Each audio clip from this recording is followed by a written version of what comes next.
Selamat datang di channel ZN. Admin mohon maaf jika video-video sebelumnya masih banyak kekurangan.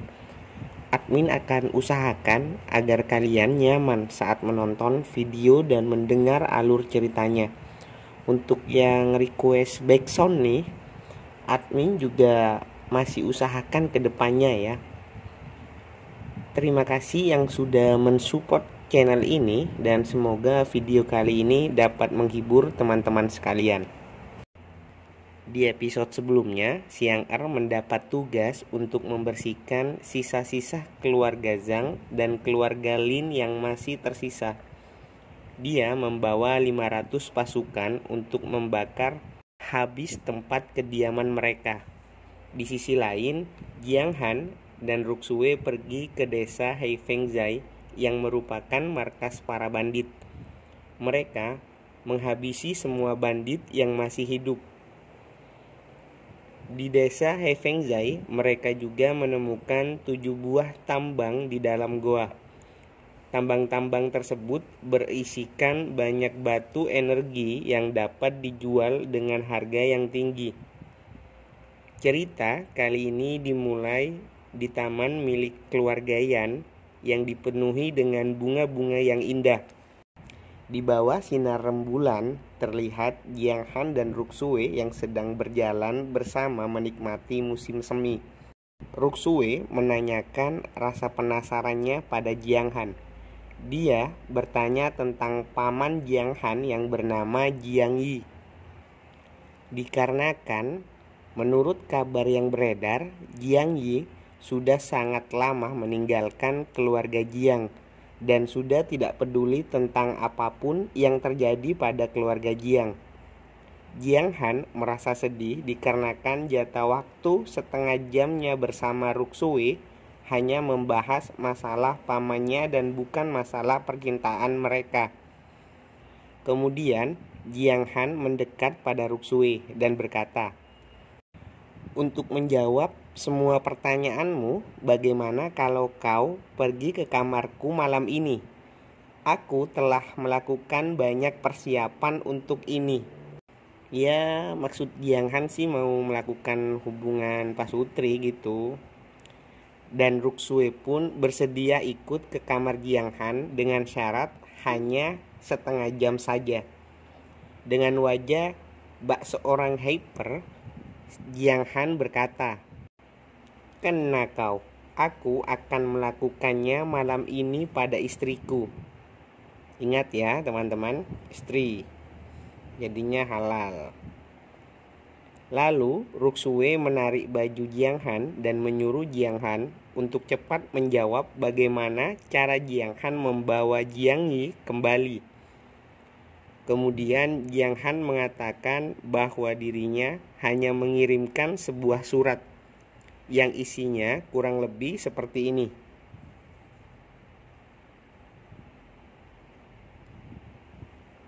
Jika teman-teman kurang paham, berarti kita sama. Dirasa telah menjawab semua pertanyaan Ruxue, Jiang Han langsung menggendong Ruxue dan berlari ke kamarnya. "Lihatlah ini istriku. Aku sudah menyiapkan ini semua sejak lama dan baru bisa memperlihatkannya padamu sekarang," ujar Jiang Han dengan banyak benjolan di kepalanya. Tara! Sebuah kamar dirias begitu indah dengan banyak lilin dan bunga, layaknya malam pertama sepasang pengantin. Namun, hal tak terduga terjadi. Tepat di atas tempat tidur Jiang Han, sudah ada Siang Er dengan cambuknya yang telah menunggu Jiang Han. Dan inilah yang terjadi setelahnya. Siang Er yang terkejut melihat nyonyanya juga berada di sana. Jiang Han yang membatu melihat kejadian tak terduga seperti ini. Dan Ruxue yang kesal berpikir aneh-aneh pada Jiang Han. "Apa ini yang kau ingin tunjukkan padaku?" tanya Ruxue dengan emosi. Jiang Han yang memang tidak tahu akan kedatangan Siang Er di kamarnya hanya bisa menjawab bahwa kejadian tersebut hanya salah paham. Ruksue pun beranjak pergi dari tempat tersebut. Akan tetapi, sebelum dia sampai di pintu kamar Jiang Han, tiba-tiba dia menginjak sesuatu di lantai. Sesuatu yang memang Jiang Han sudah persiapkan. Sebuah lantai yang apabila ditekan akan membuat pintu kamar Jiang Han menutup sendiri dan terkunci secara otomatis dari luar. Jadi, dengan kata lain, pintu tersebut tidak dapat dibuka dari dalam. Ruksue yang sudah sangat marah bertanya apa yang sebenarnya Jiang Han telah rencanakan pada dirinya. Jiang Han yang ketakutan mencoba berpura-pura tidak tahu dengan apa yang terjadi. Namun karena Ruksue sudah akan menjadi gila, Jiang Han dengan spontan mengatakan jika dirinya hanya ingin mengajak mereka main bersama-sama bertiga. Main kartu maksudnya, jangan aneh-aneh. Cerita berganti di keesokan harinya. Terlihat Ruksue dan Xiang Er yang masih tertidur pulas di atas tempat tidur Jiang Han. Sedangkan untuk Jiang Han, kondisinya seperti ini. Akibat tidak bisa tidur dengan tenang karena rencananya gagal total. Tidak beberapa lama, seorang pelayan datang mengetuk pintu kamar Jiang Han dan mengabarkan bahwa tuan pemilik gedung Tiande atau si brewok merah datang untuk menemui Jiang Han. Penjaga tersebut sempat bingung dengan pintu yang terkunci dan hanya bisa dibuka dari luar, meski kuncinya berada di dalam. Karena tak mendapat jawaban dari Jiang Han, pelayan tersebut memberanikan diri dan membuka pintu kamar Jiang Han. Setelah pintu dibuka, pelayan tersebut melihat semuanya. Dia berpikir jika Jiang Han adalah seorang lelaki yang sangat luar biasa karena bisa main dengan dua wanita sekaligus. Jiang Han di sini malah berpura-pura telah melakukannya. Lalu dia mengatakan untuk membiarkan istrinya dan Xiang Er istirahat karena telah lelah akibat kejadian semalam. Jiang Han juga meminta agar pelayannya untuk merahasiakan apa yang dia lihat hari ini. Kegagalanku di malam hari adalah milikku, dan kekuatan di siang hari adalah bersandiwara, ujar Jiang Han tersenyum. Jiang Han langsung segera menemui si brewok merah. Terlihat si brewok merah yang telah menunggu Jiang Han. Dengan menggebu-gebu, si brewok merah mengungkapkan niat kedatangannya untuk bergabung dengan tentara Black Dragon. Hal ini dia lakukan karena dia sudah melihat langsung bagaimana kekuatan tempur Black Dragon pada saat pertempuran sebelumnya. Di sini, Jiang Han juga senang mendengar tujuan si brewok merah yang ingin bergabung dengan tentara Black Dragon. Dia mengatakan bahwa dirinya memang ingin menjadikan si brewok merah sebagai instruktur atau pelatih untuk pasukannya. Namun, kesenangan Jiang Han berhenti ketika si brewok merah menolak Jiang Han. Dia berkata, "Aku datang ke sini hanya untuk bergabung menjadi salah satu tentara dan bukan sebagai instruktur." Lalu, si brewok merah berlutut di hadapan Jiang Han. Dia menjelaskan alasan dia menolak menjadi instruktur karena menurutnya tidak memenuhi syarat untuk menjadi instruktur dari pasukan yang seluar biasa tentara Black Dragon. Dia tetap bersikuku memohon untuk menjadikan dirinya sebagai pasukan prajurit saja. Sambil membangunkan si brewok merah yang sedang berlutut, Jiang Han, si Abu Nawas atau si pesilat lidah, mengatakan, jika slot untuk tentara sudah penuh. Dan meskipun memang ada yang kosong, dengan kekuatan milik si brewok merah, itu bisa membuat pasukan yang lain menjadi frustasi. Jiang Han menjelaskan beberapa rencananya. Dia berencana mengumpulkan 1.000 orang lagi untuk membentuk sebuah pasukan baru dengan si brewok merah yang menjadi pemimpinnya.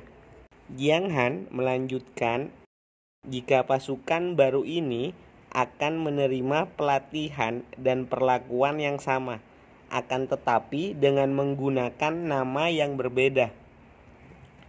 Rencana Jiang Han tersebut ternyata membuat si brewok merah tertarik, dan dia segera menerima tawaran Jiang Han yang akan menjadikan dirinya sebagai pemimpin di pasukan yang baru.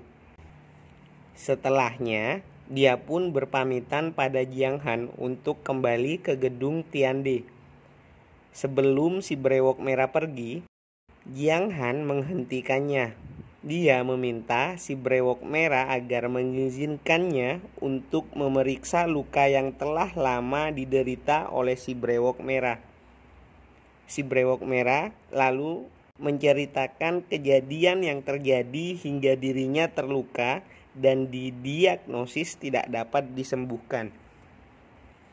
Jangan khawatir, meski kekuatanku sekarang terbatas, aku akan melatih tentaraku dengan baik dan meletakkan mereka semua di tanganmu. Sambil mencari sesuatu di bajunya, Jiang Han berkata, "Siapa yang bilang kalau itu tidak bisa disembuhkan?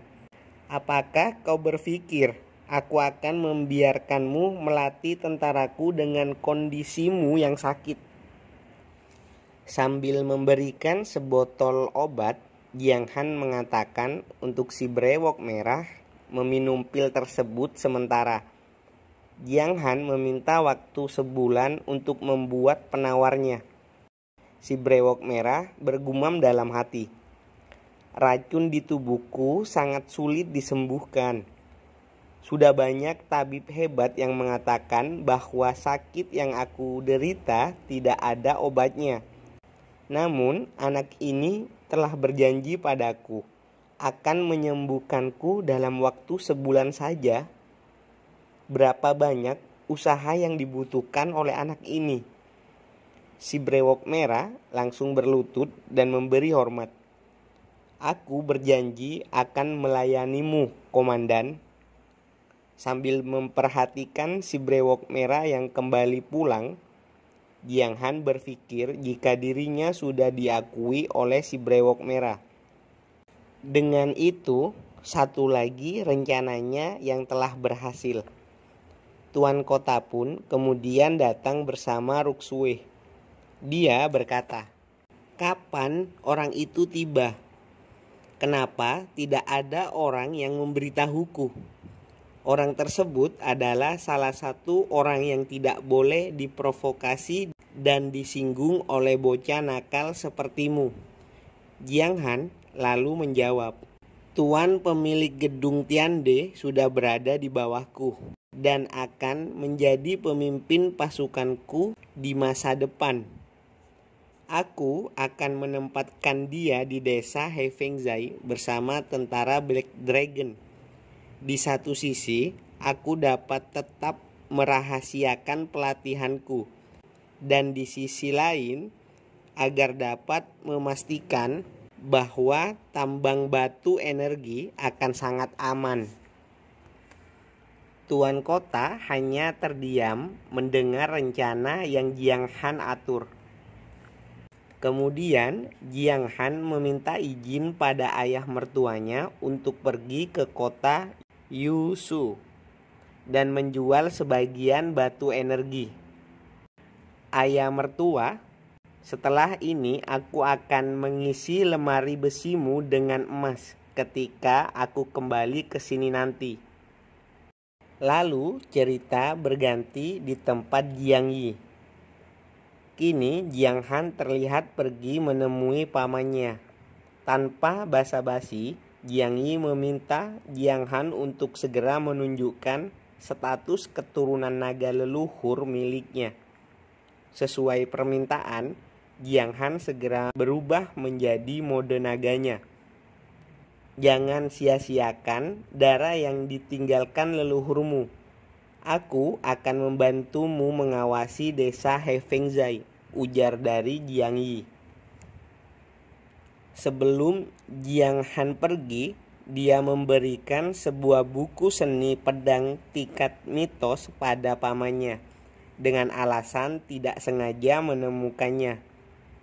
Sambil berlalu pergi, Jiang Han bergumam, "Kini ada 2 orang yang kuat yang mengawasi tambang batu energi.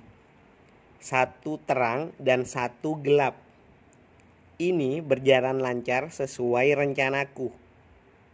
Di perjalanan pulang menuju kediaman keluarga Yan, terlihat banyak orang yang sedang berkumpul membicarakan seseorang gadis pelayan yang akan pergi kawin lari dengan kekasihnya. Jiang Han yang penasaran segera ingin melihatnya. Namun tak disangka orang yang sedang jadi bahan pembicaraan adalah Xiang Er. "Tuan, saya sudah menceritakan pada istri Tuan apa yang telah terjadi semalam. Lalu Nona memintamu agar tidak memasuki kediaman keluarga Yan. Jadi, ayo kita langsung pergi ke kota Yusui," ujar Xiang Er sambil menggoda Jiang Han. Di saat mereka sudah tinggal berdua, Xiang Er mengatakan kalau dirinya bilang kepada Ruksue alasan datang ke kamar Jiang Han semalam hanya untuk membalas dendam karena sebelumnya dirinya telah ditipu oleh Jiang Han. "Tuan, Nona memintaku untuk memberikan ini padamu. Nona juga berkata kalau aku harus mengawasimu dalam perjalanan ke kota Yusui untuk mencegahmu berhubungan dengan wanita di sana," ujar Xiang Er sambil memberikan surat dari Ruksue. Lalu Jiang Han membuka surat tersebut dan membacanya. "Tuan, ayo kita naik kuda bersama." Dih, udah dewasa banget nih anak. "Dasar gadis kecil, karena kau sudah berani menaiki kuda tuanmu, kau tidak akan kubiarkan turun. Kuda tuanmu ini sangat cepat. Kau harus tetap duduk dan diam," ujar dari Jiang Han. Dan Jiang Han pun memacu kudanya dengan cepat menuju kota Yusui. Di sisi lain, Qi Mei yang juga seorang kepala suku melapor kepada Zhang Gu tentang kepergian Jiang Han ke kota Yusui dengan membawa seorang gadis pelayan. Zhang Gu berkata, "Bajingan kecil ini berani meninggalkan kota hanya dengan membawa seorang pelayan." Qi Mei pun membenarkannya. Dia juga mengatakan bahwa pelayan tersebut yang sudah membakar dan membantai keluarga Zhang dan keluarga Lin. Lalu dengan pose seperti ini, Qi Mei menawarkan diri untuk membunuh Jiang Han. Karena Jiang Han pergi dengan membawa pelayan wanita, Qi Mei menganggap Jiang Han adalah seorang yang mesum. Qi Mei pun segera meminta izin pergi ke kota Yusui untuk menyusul Jiang Han. Zhang Gu berkata, "Dengan cara ini kau pergilah dan kembali dengan cepat, dan pastikan untuk membawa kepala Jiang Han dan pelayannya kepadaku. Jiang Han, kau dan semua keluargamu sebentar lagi akan kukirim ke kubur.